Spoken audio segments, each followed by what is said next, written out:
Erin Vogt with G-Rock Rising, but this is a very special edition, as you can see right away, not only by who I'm joined by, but behind me, the setting. Yes, indeed, this is not our normal G-Rock Rising studio, as we like to call it, but we are live at the Starland Ballroom, New Jersey's premier concert venue in Sayreville, New Jersey, and we have very exciting news to share with you today. I have John Venna and Adam Weiser of Starland joining me today. How you guys doing today? Thanks for that.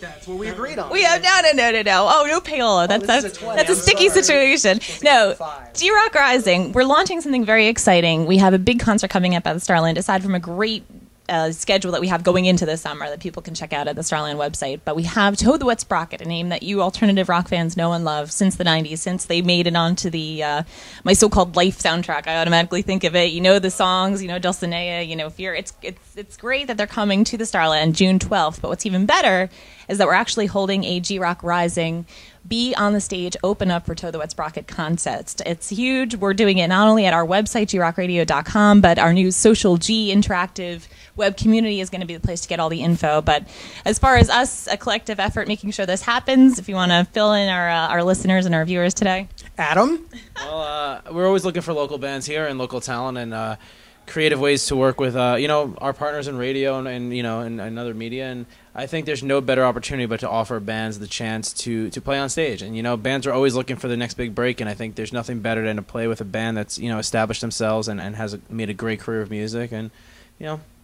that's really, And that's something that's really important, too. I mean, Toad the Wet Sprocket, it went straight to their management, the band coming from a background where it was about getting their big break as far as playing on the right stage at the right time. So every level of this is just about trying to have UG Rock Rising acts seen and heard by the right crowd and by as many people as possible. So it's definitely a very big partnership with as many sides to it as possible. So the big thing... Back in the day, G-Rock was one of the first stations ever to play Toad the Wet Sprocket. John knows what he's talking about. I was there 150 years ago.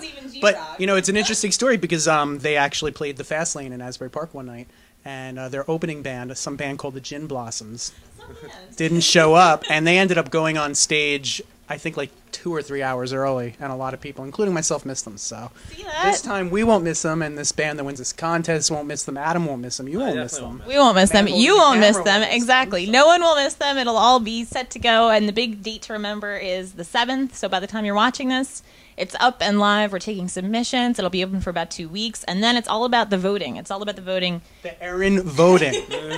That's the easy way to remember it. So you'll be able to check out the bands, add Social G. They'll be creating band profiles. They'll have the songs right there for you. You figure out who you want to see, who deserves to be on the stage opening for Toad the Wet Sprocket. We narrow it down to the top 5 bands. So as many as we get in for the whole G-Rock Rising contest, it'll be down to 5 by the end of May, and they will be turned over to the G-Rock listeners, to the airwaves. We'll give you the chance to vote even more, so it's fully interactive. It's totally in your hands. So start planning for it now and keep the buzz going, because then by June 12th, we'll have a G-Rock Rising band on the stage here at Starland Ballroom. You heard it here first. So Erin Vogt, John Venna, Adam Weiser, thanks so much for being with us, and we hope to see you here soon.